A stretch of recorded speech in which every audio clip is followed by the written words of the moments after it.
교재 89페이지입니다.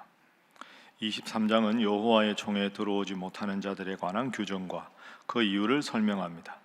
이어서 진영을 정결하게 관리하라는 규정, 주인을 피해 도망하는 종을 보호하는 규정, 창기와 관련한 규정, 채무관계 규정, 서원 규정, 이웃의 농장에 가서 취해야 할 규정을 제시합니다. 24장은 생활 전반에 대한 여러 가지 규정들이 나옵니다.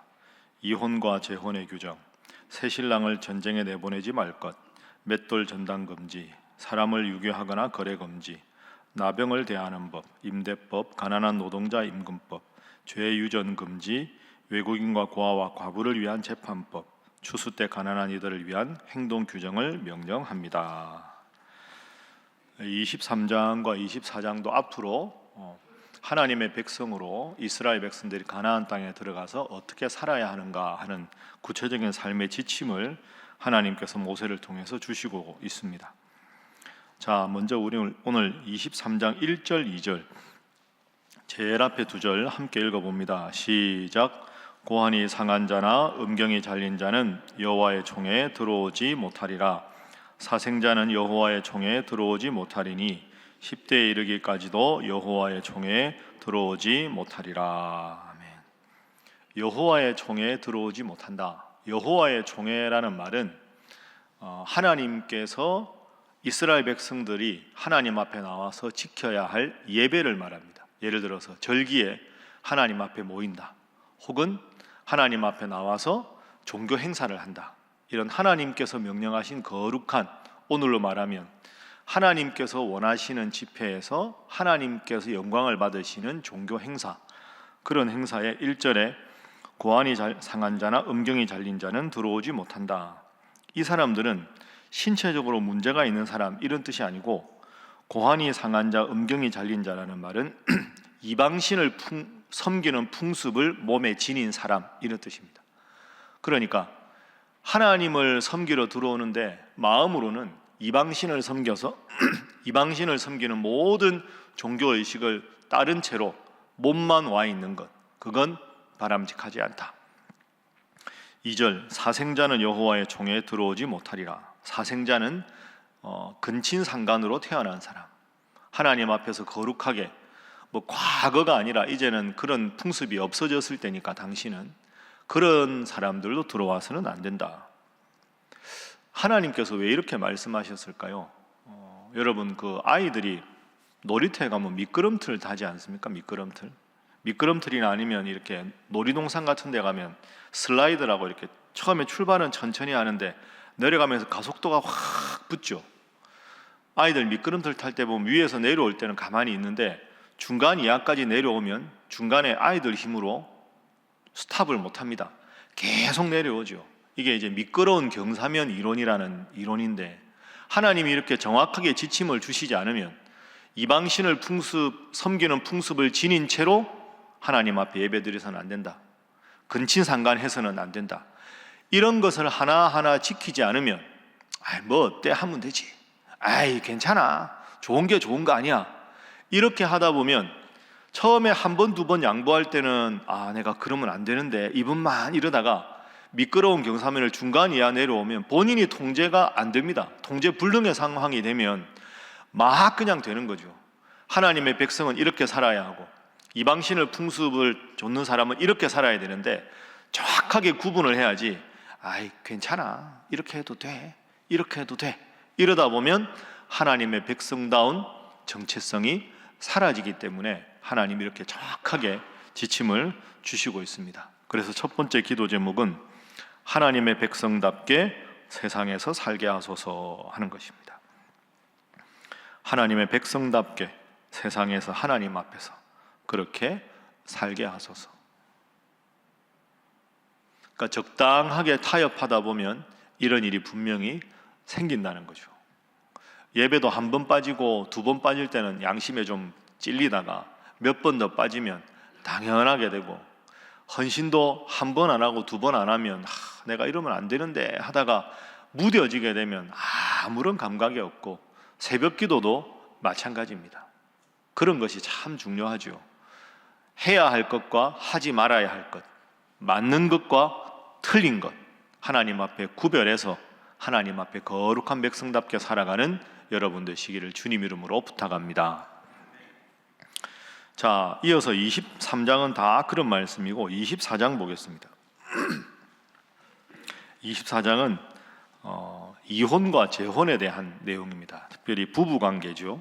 24장 1절에 사람이 아내를 맞이하여 데려온 후에 그에게 수치되는 일이 있음을 발견하고 그를 기뻐하지 아니하면 이혼 증서를 써서 그의 손에 주고 그를 자기 집에서 내보낼 것이다. 아내를 맞이해서 데려온 다음에 수치되는 일이 있으면 이혼 증서를 써서 주라. 이 수치되는 일의 예외는 음행입니다. 어제 우리가 말씀을 봤죠.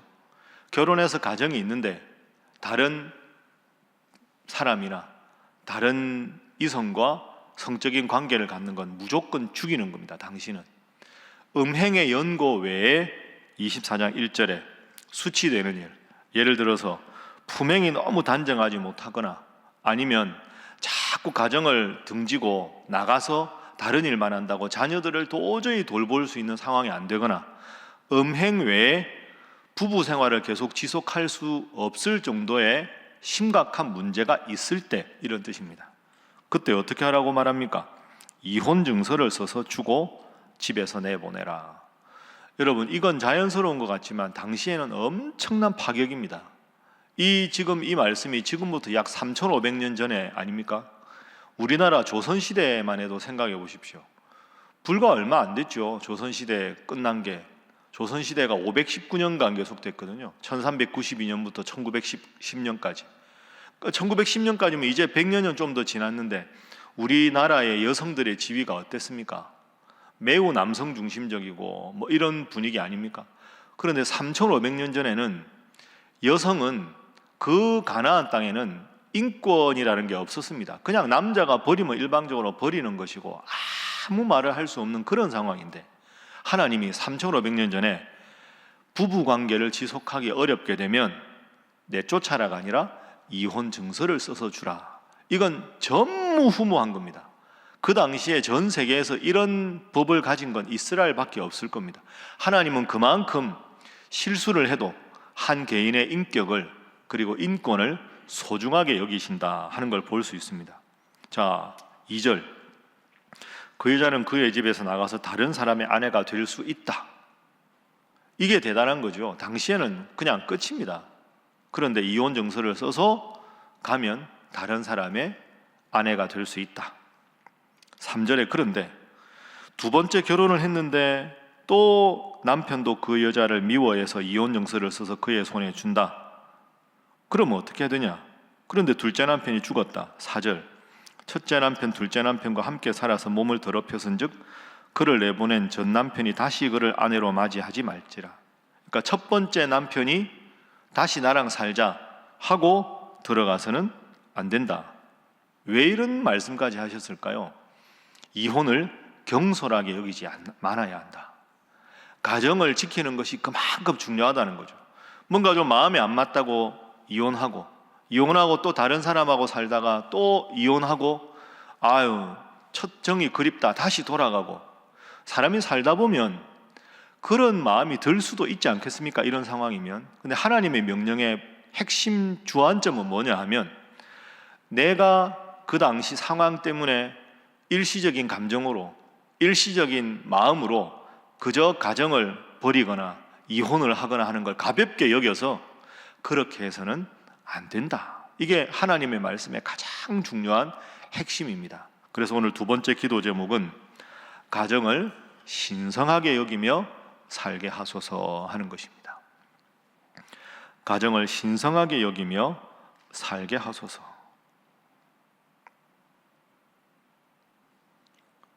그러니까 여러분 이 말씀을 잘 이해해야 합니다. 예를 들어서 이혼을 했다 하면 어떻게 가정을 저렇게 파괴했냐 그렇게 쉽게 말씀하시면 안 됩니다. 이혼할 수밖에 없는 상황이 있는 분들도 분명히 있습니다. 그래서 신약 성경에 예수님도 보면 그런 말씀하셨죠. 이혼 증서를 주라는 것은 마음의 완악함을 인하여 그렇게 하는 것이다. 그러니까 여러분 이혼을 하고 재혼을 하는 건 그분이 하나님 앞에서 그럴 수밖에 없는 상황을 충분히 이해해야지 그러니까 제가 한번 말씀드렸는데 제가 교수 있을 때 신학대학원 합격자, 시험 합격자 중에서 면접을 다 합니다. 면접을 하는데 서류가 다 있을 거 아닙니까? 신앙고백문, 자기소개서, 추천서 그걸 다 보는데 가족관계 증명서를 뗍니다. 근데 거기에 봤는데 이혼이 있으면 그분들은 무조건 심층 면접을 합니다. 교수들이 다 면접을 한 다음에 가정에 이건 조금 확인하기 필요했다. 아무리 뭐 다 좋아도 그분들은 따로 놓고 그분들은 따로 합니다. 그리고 그 다음날 다시 부릅니다. 그리고 그분들에 대한 상담은 신학대학 교수들 중에서도 상담을 전공한 특수한 전공을 한 교수님들이 따로 그분들을 모읍니다. 근데 그분들은 누가 누군지 모르죠. 프라이버시가 있으니까. 시간대를 다 정하고 심층 면접을 합니다. 그러면 그 교수님이 몇 분이서 전문가와 함께 앉아서 비밀을 철저하게 보장해주고 모셔서 사실 가정에 이런 문제가 있는데 어떤 상황입니까? 하고 그분한테 진솔하게 듣습니다. 진솔하게 들은 다음에 합격 여부를 결정하지 않습니다. 다시 심층적으로 또 조사를 합니다. 그 말씀이 맞는지. 그래서 이분은 앞으로 목회자가 되어도 어쩔 수 없는 상황에서 이혼이 충분히 설득력이 있고 이것은 부덕한 행동이 아니다 라고 했을 때 합격자 명단을 발표할 때 전 교수들이 모여서 합격자 명단을 발표합니다. 그러니 여러분 앞으로도 다른 분들에 대해서 너무 가볍게 이야기하시면 안 됩니다. 그 가정만의 특별한 상황이 있고 자녀가 부모와 함께 못 사는 상황도 있고 부부가 따로 살아야 되는 상황도 있고 이혼할 수밖에 없는 상황도 있는데 그냥 내가 그렇지 않다고 너무 가볍게 말씀해서는 안 된다. 그러니까 하나님 주신 가장 중요한 명령은 한 사람 한 사람 상처받지 않고 세심하게 돌보라. 근본적인 것은 가족은 작은 천국처럼 서로 사랑해야 한다. 이런 뜻입니다.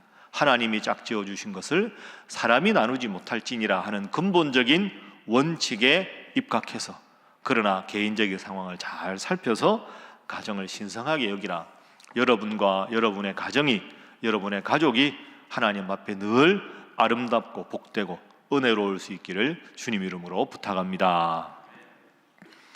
어떻게 하면 이렇게 살 수 있는가? 그럼 우리가 지금 신명기 말씀 쭉 보는데 여호와의 총에 이런 사람은 못 들어온다. 이혼은 이렇게 해라. 제사는 이렇게 드려라.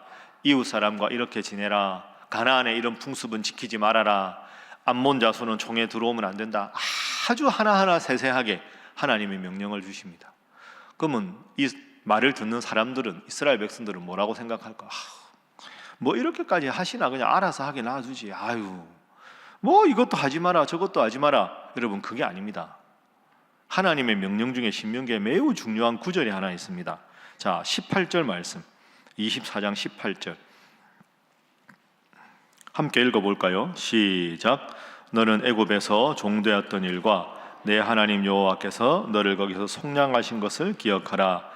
이러므로 내가 내게 이 일을 행하라 명령하노라. 아멘. 따라합니다. 기억하라. 기억하라. 그죠? 너는 애굽에서 종되었던 일과 내 하나님 여호와께서 너를 거기서 속량, 해방시켜 주신 것을 기억하라. 그러니까 여러분, 내가 살아가다가 마음이 힘들 때 있죠. 자꾸 짜증이 생기고 원망이 생기고 막 일이 막 안 풀린다고 마음은 불편하고 막 그 다음에 해야 될 일은 많고 내 생각대로 일이 안 되고 막 답답할 때, 뭐 이런 것까지 이렇게 될 때 18절, 야, 너는 원래 애굽에서 종노릇 하다가 죽을 운명이었다. 하나님이 나를 살리셨다. 이걸 가만히 기억해 보면 그렇지.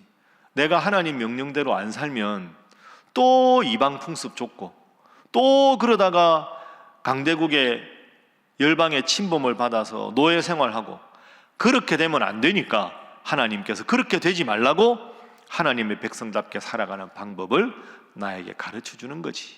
그렇게 마음을 다시 한번 다잡으면 하나님 알겠습니다. 하나님 명령대로 살겠습니다. 그렇게 되지 않겠습니까? 22절에도 나옵니다. 마지막 절 함께 읽습니다. 시작. 너는 애굽 땅에서 종되었던 것을 기억하라. 이러므로 내가 내게 이 일을 행하라 명령하노라. 아멘. 하나님이 참 섬세하시죠. 야, 내가 이것도 하라 저것도 하라, 이거 하지 마라 저거 하지 마라 그러니까 짜증이 막 생기냐? 참 그러지 마라. 22절. 너는 애굽 땅에서 종되었던 것을 기억하라. 종이 다시 되면 안 되니까 내가 너희들에게 이 일을 행하라고 명령하는 것이다. 하나님이 말씀하셨습니다. 세 번째 기도 제목입니다. 받은 은혜를 늘 기억하며 살게 하소서 하는 것입니다. 받은 은혜를 늘 기억하며 살게 하소서. 받은 은혜를 늘 기억하며. 여러분, 이 말씀은 정말로 오늘 우리에게 딱 필요한 말씀 아닙니까? 앞으로 뭐 해야 될 일 놓고 이런 불평이 생길 때, 그래도 내가 하나님 은혜로 지금까지 하나님 믿고, 그래도 몸 건강하고, 그래도 기도할 수 있고, 그래도 예배 드릴 수 있고, 그래도 성경 읽을 수 있고, 생각하면 이렇게 받은 은혜가 많은데, 그렇게 생각하면 불평하는 스스로를 슬며시 내려놓고, 하나님 죄송합니다. 제가 또 하나님 앞에 참 은혜를 잊어버리고 살았습니다. 그러니까 현실에 어려움이 있을 때는 그 현실을 놓고 하나님 앞에 원망하지 말고, 지금까지 살아온 삶의 궤적에서 하나님이 얼마나 큰 은혜로 함께 하셨는가를 돌아보면 하나님 앞에 감사할 수 있다 생각하고, 항상 오늘 하루도 받은 은혜가 큽니다. 주님, 그 은혜 감사하며 살겠습니다. 그렇게 기도하고 하루를 시작하셔서 압도적인 은혜로 여러분 앞에 있는 모든 어려움을 하나님 능력으로 극복하는 여러분 되시기를 주님 이름으로 축복합니다.